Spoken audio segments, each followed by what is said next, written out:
आइए क्वेश्चन देखते हैं। The length scale L depends on the permittivity epsilon of a dielectric material, Boltzmann constant K, the absolute temperature T, the number per unit volume, N is the number per unit volume of a certain charge particle, and the charge Q carries by each of particles. Which of the following expressions for L is are dimensionally correct? यहाँ पे multiple select question है, एक से ज़्यादा question select कर सकते हैं हम यहाँ पे, वो सही हो सकते हैं। तो हमें हर ऑप्शन को अप्रोच करना ही होगा। तो सबसे पहले जो गिवन है वो हम अच्छे से लिख लेते हैं। इप्सिलॉन नॉट हमें गिवन है, जो परमिटिविटी को दर्शा रहा है, तो उसका जो डायमेंशन होगा सबसे पहले हम उसका डायमेंशन फाइंड करते हैं। देखिए, दो चार्ज के बीच में जो फोर्स लग रहा है वो हमें पता है 1/4 pi epsilon naught Q1 Q2 upon R square होता है। ठीक है, चार्ज का डायमेंशन क्या होगा? देखिए, करंट जो होता है ना वो होता है flow of charge per unit time. तो यहाँ से जो करंट चार्ज का डायमेंशन आ जाएगा वो आ जाएगा करंट इनटू टाइम। तो डायमेंशनली मैं इसे कैसे लिख सकता हूँ? 1 in एम्पियर। करंट का डायमेंशन 1 in एम्पियर लिखते हैं, टाइम 1 in टाइम। ठीक है, तो ये आ गया करंट का डायमेंशन। अब यहाँ पे हम इप्सिलॉन का डायमेंशन करेंगे। इप्सिलॉन इज इक्वल टू हो जाएगा Q1 Q2, ऊपर दो चार्ज है तो मैं इसे क्यू स्क्वायर लिख लेता हूँ अपॉन 4 पाई। तो उसका कुछ डायमेंशन नहीं होगा, सो 4 पाई तो नहीं लिखेंगे, dimensionally F into R square. ठीक है, इप्सिलॉन को मैंने एक साइड लिखे गया। उसके बाद क्यू स्क्वायर का डायमेंशन आता है 2 in time ampere, 2 in time upon force का डायमेंशन आ जाएगा 1 in mass, 1 in length minus 2 in time. यहाँ पे डिस्टेंस का स्क्वायर है तो 2 टाइम्स लेंथ। सो यहाँ से मैं इप्सिलॉन का डायमेंशन लिखता हूँ, आ जाएगा -1 in mass, -3 in time, -3 in length, 4 in time, 2 in ampere. यह आ गया हमारे पास इप्सिलॉन का डायमेंशन। हमें एन क्या गिवन है? एन अगर ध्यान से देखो तो एन हमें गिवन है the number per unit volume. ठीक है, नंबर पर यूनिट वॉल्यूम। अब नंबर का तो डायमेंशन कुछ होगा नहीं, वो कॉन्स्टेंट होता है। पर यूनिट वॉल्यूम है तो -3 हो जाएगा ऊपर जाने के बाद। So n is equal to -3 in length. ठीक है, of current charge particle and the charge Q. Q का हमें पता चल चुका है। बस अब हमें क्या करना है? ऑप्शंस को वेरीफाई करना है। ठीक है, एक बात यहाँ पे देख लेते हैं। जो एनर्जी का डायमेंशन होता है वो बोल्ट्जमैन कांस्टेंट इनटू टेम्परेचर के बराबर होगा, यानी 1 in mass, 2 in length minus 2 in time.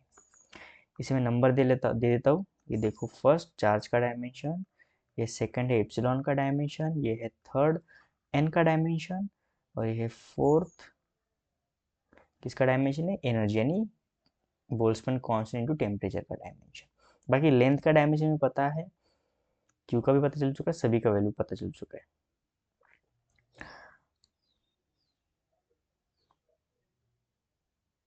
ठीक है, सो आइए हम यहाँ पे अब ऑप्शन को वेरीफाई करते हैं।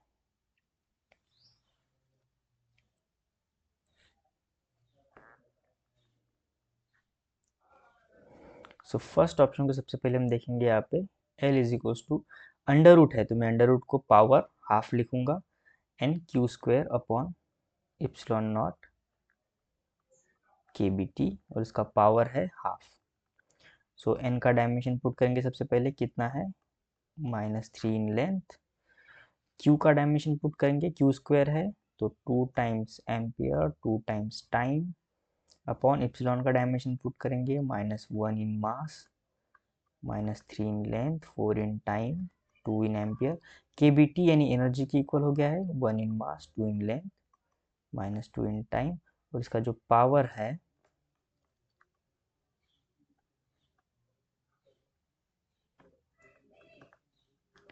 वो क्या है? हाफ है। इसे सॉल्व करने के बाद देखिए, -3 in length, -3 in length cut गया, ये -2, यहाँ पे 4 है तो बचा सिर्फ 2, और ये 2 ऊपर के साथ कट गया, ये एम्पियर भी यहाँ पे कट कट गया, ये मास भी यहाँ पे कट गया, बचा है सिर्फ 2 in लेंथ नीचे, तो ऊपर जाएगा तो -2 in लेंथ हो जाएगा, और हाफ पावर है तो ये होगा -1 in लेंथ। पर हमें लेंथ यहाँ पे 1 in length is equal to minus 1 in length आ रहा है, जो कि नहीं होगा। सो ऑप्शन ए हमारा नहीं होगा, गलत है। ठीक है, अब आइए बी को चेक करते हैं।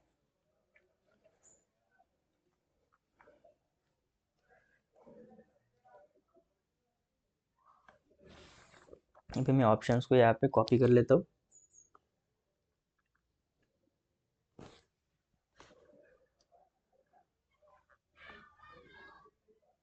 ठीक है, अब बी को चेक करते हैं हम।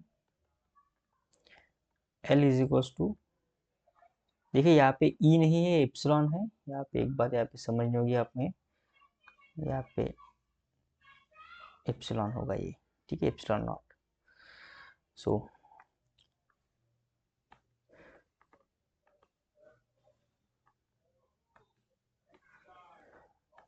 देखिए बी को देखते हैं, एप्सिलॉन की यहाँ पे वैल्यू पुट करेंगे हम। -1 इन मास, -3 इन टाइम, 4 इन, में -3 in length, 4 in time, 2 in ampere. KBT ये हो जाएगा 1 in mass, 2 in length, -2 in time, क्योंकि एनर्जी के डायमेंशन की इक्वल है। एन -3 इन लेंथ, क्यू आ जाएगा 2 टाइम्स एम्पियर, 2 टाइम्स टाइम, और इसका पावर कितना आएगा, हाफ, क्योंकि सभी रूट में है। तो देखिए सबसे पहले ampere, 2 in ampere, 2 in ampere cut गया। फिर -3 इन लेंथ, नीचे -3 इन लेंथ, ये भी कट गया। फिर ये 2 इन एम्पियर, ऊपर 4 इन एम्पियर है, कट गया। उसके पास 2 बचा क्योंकि वो 4 था, और ये -2 और ये +2, ये दोनों कट गए। फिर ये मास कट गया, -1 इन मास, और ये +1 इन मास कट गया। बच रहा है L स्क्वायर, और उसका पावर है 1/2, जो कि स्क्वायर और रूट कैंसिल हो जाएगा और बचेगा L। तो इसका डायमेंशन लिए सही हो रहा है, तो बी तो ऑप्शन यहाँ पे करेक्ट हो रहा है। ठीक है, बी क्या है, करेक्ट हो रहा है। पर हमें और भी चेक करने हैं। सी देख लेते हैं।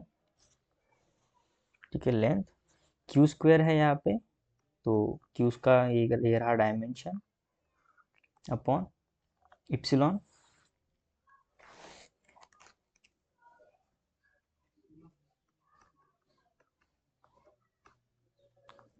-3, 4 इन टाइम, 2 इन एम्पियर। यहाँ पे एन होगा, एच ई से ना कंसिडर कीजिए, ये क्या है, एन है। ठीक है, एन।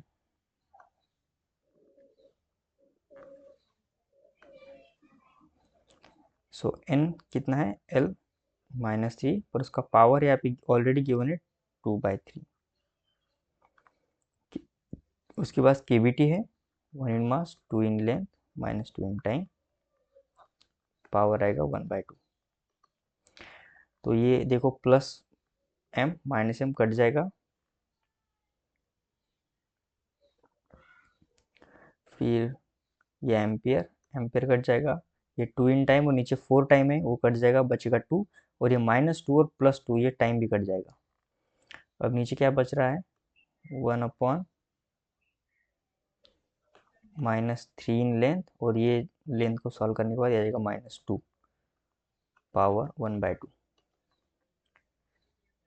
तो आ जाएगा 5 in length to the power 1/2, जो कि रॉन्ग आंसर है, नहीं होगा, सी नहीं होगा। बचा डी। अब डी को चेक करते हैं हम। L is equal to Q square है, तो A square T square upon epsilon का value -1 in mass, -3 in length, 4 in time, 2 in ampere. ठीक है, एल एन का पावर 1/3 है, सो एल का एन का तो होता है -3 इन लेंथ, उसका पावर है 1/3। और फिर केबीटी यानी एनर्जी का टाइम, 1 इन मास, एनर्जी का डायमेंशन, और इन सभी का पावर है 1/2। सो 2 in ampere, 2 in ampere cut गया। ये 2 इन टाइम, नीचे 4 इन टाइम था, बचा 2, और ये 2 इस लास्ट वाले -2 के साथ कट गया।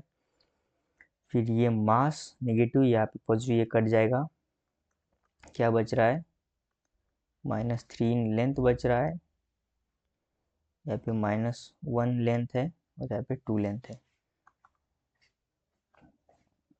तो ये 2 यहाँ पे बचेगा, -1, माइनस माइनस हो जाएगा प्लस, हमें दोनों की एडिशन हो जाएगी। फिर हो जाएगा 1/, -2 इन लेंथ, जो डिनोमिनेटर में हम उसे ऊपर लेके जाएंगे, तो ये 2 इन लेंथ, 1/2, ये पावर कट जाएगा, बचा सिर्फ लेंथ। तो ऑप्शन डी भी यहाँ पे राइट आंसर हो रहा है। So option B and D are the right answer. ठीक है, बी और डी सही होंगे, बाकी गलत हो जाएगा। तो जेई एडवांस 2016 में आया है, बड़ा ही इंपॉर्टेंट सा सवाल है, पेशेंस मांगता है, तो हमने भी बड़े ही पेशेंस से इसको सॉल्व किया है। ठीक है, so option B and D is the right answer.